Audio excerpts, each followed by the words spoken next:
So I just wanted to make a video on what made me decide to move to Nashville.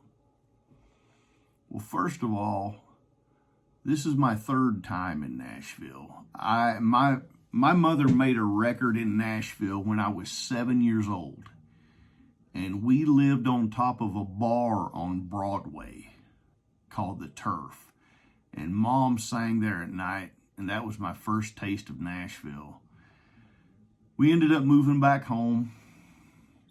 I'll go ahead and tell you, one of my earliest memories is going around with my mother. She had these 45 records and with these jukebox inserts. And back then, you tried to get your songs on jukeboxes and radio stations, and you would go around with these jukebox inserts, and at least we did, and try to get these people to put your 45 in their jukeboxes all around town. And that's what Mom did, and she took me along with her. I still have some of those jukebox inserts. But, so anyway, we ended up moving back to East Tennessee, where I'm from. I moved back again right after high school. I ended up working with a bail bondsman doing skip tracing, which is finding fugitives. I was 18 years old. I was scared to death. So ended up nothing ever happened, so I moved back home to East Tennessee. Well, I was working 60 hours a week in this factory, and I got a rare day off. So I did what you did back then. I had a bunch of friends come over, and we rented 2 VHS tapes. Yes, I'm that old. And we rented also, that's when you also rented the machine to play it. So that's what we did, and it was the end of the night, and I was putting the VHSs back in, and I saw how long they were. It had the length of the movies, and they both were a little over 2 hours long. And it hit me like a ton of bricks. The dream that I have dreamt of doing my entire life, my mother's dream that before I ever came along, her dream of going to Nashville and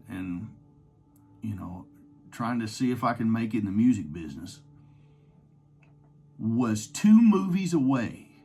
And that night I also paid for everybody for pizza and some other stuff. And I said, that's my gas money. I could have used that gas money and been in Nashville living my dream. What am I doing?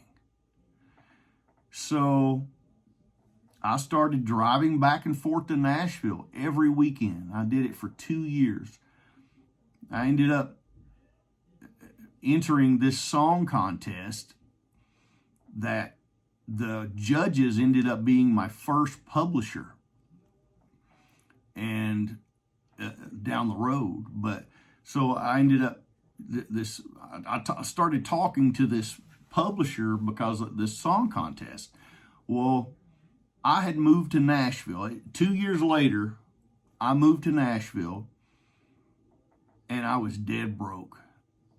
I mean, you couldn't get any broker than me. And I got a phone call from Ford Motor Credit and told me that they were going to repossess my car. Well, they told me that I had to have $860 because I was behind on my payments. It might as well have been $8 million to me.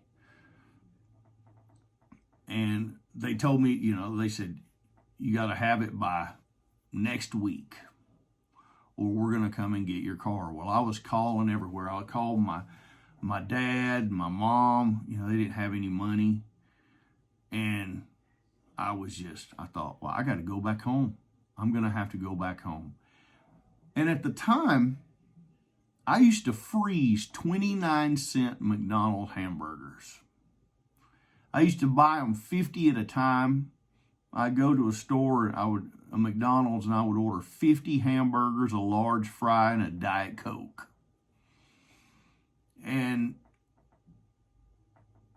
so I didn't know what I was going to do. And I still had a couple of hamburgers in my freezer. Well, I got a call from Kingsley Brock. And he was one of the guys that I ended up talking to through the Songwriter. It was a Gibson Songwriter contest. And he called me. He said, I know you've been playing us songs for a while, and I'd like to talk to you about getting a deal, us signing you as a staff writer. So I went over there. He didn't know anything that was going on with me. So I go over there, and he says, well, I can give you $400 for your Schedule A.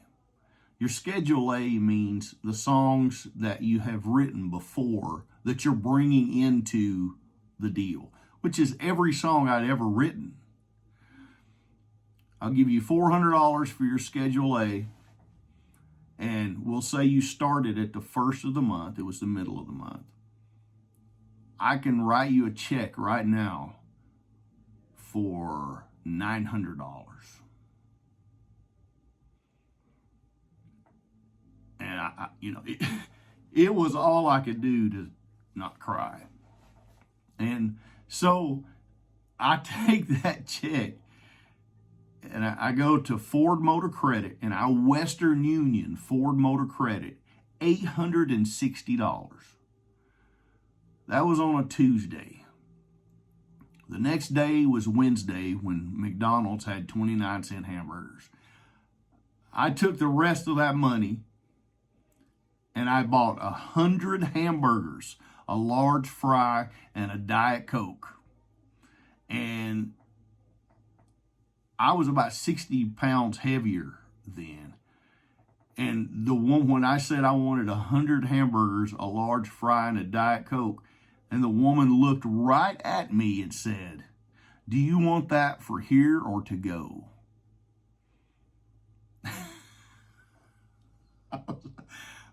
Probably to go. Evidently, I looked like I could eat 100 hamburgers.